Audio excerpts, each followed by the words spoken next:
Atau bahkan kalian bisa mengeksplorasi seksualitas kalian. Jadi kalian juga bisa tahu apakah kalian masuk ke dalam. Hai guys, assalamualaikum, welcome back to my YouTube channel. Terima kasih banyak buat kalian yang udah klik video ini. Ya, di video kali ini aku akan membicarakan sesuatu yang lagi viral banget nih di Indonesia, yaitu fetish kain jarik. Aku yakin banget sebagian dari kalian pasti udah baca tweetnya di Twitter, dan banyak juga media sosial yang udah expose tentang berita ini.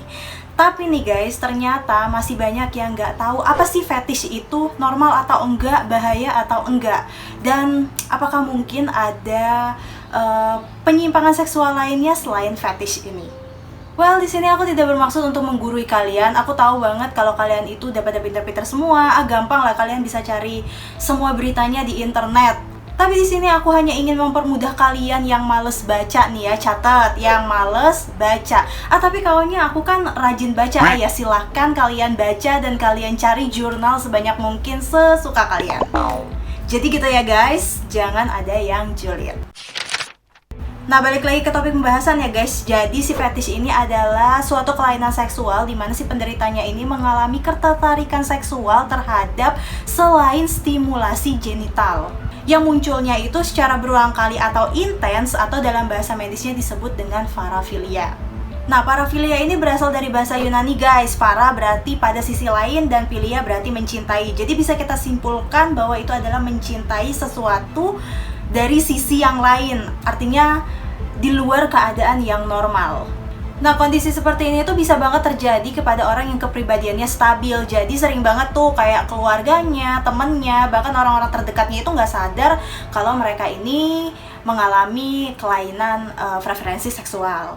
Dan gak jarang demi menyalurkan hasratnya, si penderita ini menyebabkan ketidaknyamanan bagi orang lain. Nah, contohnya kayak kasus korbannya si Gilang ini. Korbannya ini kan udah merasa gak nyaman banget kan, makanya hal ini masuk ke dalam tindakan kriminal. Nah, tadi kan dibilang kalau fetish ini adalah bagian dari parafilia. Ternyata masih banyak nih gangguan preferensi seksual lainnya selain si fetish ini. Contohnya adalah voyeurisme. Jadi penderitanya ini mendapatkan gairah seksual dengan cara melihat orang tanpa busana, melihat orang yang sedang proses melepaskan pakaiannya, bahkan mengintip aktivitas seksual orang lain. Dan gejalanya harus hadir minimal 6 bulan dan terjadi pada orang yang sudah berusia 18 tahun. Lalu ada yang namanya ekshibisionisme. Jadi sesuai dengan namanya ya, jadi dia itu suka mengekspos atau memperlihatkan alat kelaminnya kepada orang lain. Jadi dengan cara itu dia akan mendapatkan gairah seksual, dan ini gejalanya harus hadir selama 6 bulan juga. Terus ada yang namanya proterisme guys. Jadi di sini penderitanya tuh mendapatkan kepuasan seksual dengan cara menggesekkan atau menyentuhkan alat kelaminnya kepada orang lain atau orang asing. Nah, ini biasanya tuh terjadi kayak di public place, public transportation, atau tempat-tempat yang padat-padat gitu, kayak lift juga mungkin kalau berdesak-desakan. Ya kalau sekarang sih pas lagi PSBB gini ya jarang ya guys yang ada yang berdesakan, nah mungkin sebelumnya. Nah, ini udah termasuk ke dalam tindakan kriminal. Jadi kalian itu berhak banget marah kalau mendapatkan perlakuan yang seperti itu. Lalu ada yang namanya sadism. Jadi di sini penderitanya itu mendapatkan kepuasan seksual dengan cara menyakiti secara fisik maupun psikis pasangan seksualnya. Nah, biasanya tuh kayak pasangannya tuh diikat, diborgol, dipukul. Nah, kalau kalian pernah nonton yang namanya film 50 Shades of Grey, itu siapa sih cowoknya namanya? Oh ya, Christian Grey. Nah, ini adalah contoh penderita sadism yang jelas banget. Bahkan dalam kasus yang lebih ekstrim lagi, penderita sadisme ini bisa melakukan pemerkosaan, penyiksaan, bahkan pembunuhan untuk mendapatkan kepuasan seksualnya. Dan ini tuh udah bahaya banget. Lalu di kebalikannya ada yang namanya masokisme. Jadi si penderitanya ini mendapatkan kepuasan seksual dengan cara dia itu diikat, dipukul, disakiti, pokoknya penyiksaan yang dilakukan oleh partner seksualnya. Nah, ini gejalanya harus hadir minimal 6 bulan. Di kasus film 50 Shades of Grey, si Anastasia-nya ini termasuk salah satu contoh dari penderita masokisme. Dalam kasus yang ekstrim, penderita masokisme ini bisa mendapatkan orgasme dalam keadaan asfiksia atau kekurangan oksigen guys. Jadi dia itu caranya dengan mengambil tali atau plastik yang dimasukkan ke dalam lehernya, sehingga mereka itu mengalami kekurangan oksigen, dan ini bisa fatal banget menyebabkan kematian. Jadi serem banget ya guys. Lalu ada yang namanya pedofilia. Kalau ini aku yakin banget kalian udah familiar dengan namanya. Nah, ini adalah kondisi di mana si penderita ini memiliki hasrat seksual atau ingin melakukan aktivitas seksual dengan anak di bawah umur atau prapubertas. Aktivitas seksualnya juga beragam banget guys, mulai dari cuma ngeliatin si anak, melepaskan pakaiannya, menyentuh bagian organ genitalnya, bahkan sampai melakukan aktivitas seksual dengan si anak tersebut. Dan kasus seperti ini tuh udah masuk ke dalam tindakan kriminal ya guys, karena udah masuk ke dalam Undang-Undang Perlindungan Anak. Dan perlu hati-hati juga bahwa di luar sana banyak banget nih predator-predator anak kecil. Kemudian ada yang namanya transvestism. Jadi di sini penderitanya mendapatkan gairah seksual secara intens dengan cara cross dressing. Misalnya si cowok mendapatkan gairah seksual dengan cara memakai pakaian-pakaian perempuan, bisa aja branya, bisa juga celana dalamnya, bisa juga bajunya. Nah, hal ini juga berlaku kepada perempuan. Si perempuan senang memakai barang-barang atau baju-baju pria. Nah, kalau kalian ingat beberapa waktu lalu itu kan ada berita di mana sekelompok laki-laki ini memakai hijab dan bercadar. Nah, ini juga diduga sebagai penderita dari transvestism. Nah, yang terakhir kita masuk ke dalam fetisisme.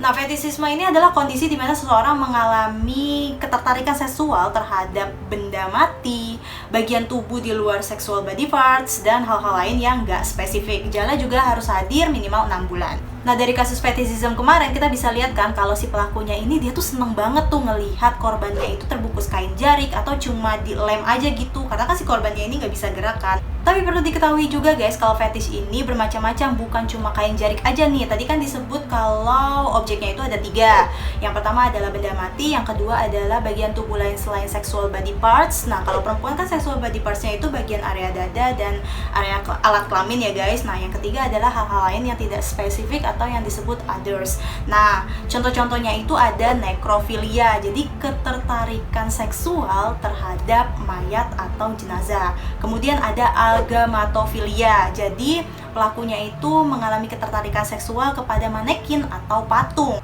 Terus ada yang namanya dendrofilia, ketertarikan seksual terhadap pohon. Lalu ada yang namanya koprofilia, jadi ketertarikan seksual terhadap feses. Kalian tahu kan feses itu kotoran manusia, pup kita. Lalu ada yang namanya mukofilia, jadi dia mendapatkan hasrat seksual ketika dia bersin.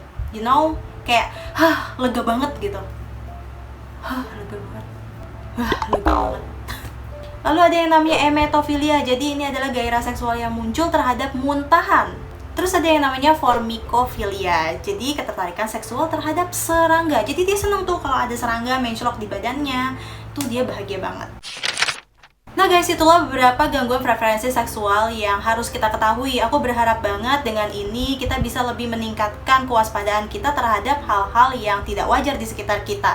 Jangan sampai karena kita nggak tahu apa-apa, kita malah menjadi korbannya. Atau bahkan kalian bisa mengeksplorasi seksualitas kalian. Jadi kalian juga bisa tahu apakah kalian masuk ke dalam penderita fetisisme dan parafilia lainnya atau tidak. Dan untuk para penderitanya juga, kalian harus hati-hati, karena kalau misalkan perilaku kalian ini udah menimbulkan keresahan, ketidaknyamanan terhadap orang lain, itu sudah masuk dalam kasus pelecehan seksual dan kalian bisa ditindak pidana karena hal ini. Pun sebaliknya, kalau hal ini sudah sampai mengganggu kehidupan normal kalian jadi nggak bisa ngapa-ngapain, nggak fokus ngapa-ngapain, atau bahasa zaman sekarangnya itu kalian jadi nggak produktif.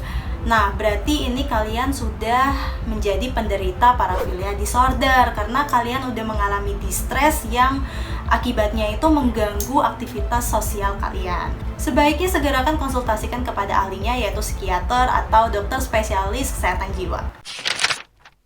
Oke guys, sampai di sini aja video kali ini. Aku yakin ini akan bermanfaat banget. Kalau kalian suka dengan video ini, please like-nya. Jangan lupa share kepada teman-teman kalian supaya mereka juga tahu dan mereka juga menjadi waspada. Jangan lupa subscribe dan aktifkan notifikasinya supaya kalian tetap tahu kalau aku ada upload video baru. Dan yang terakhir, ayo dong kasih saran kira-kira di video selanjutnya kita akan bahas apa. Oke, see you on next video. Bye-bye. Lalu ada yang namanya fraud. Dan gak jarang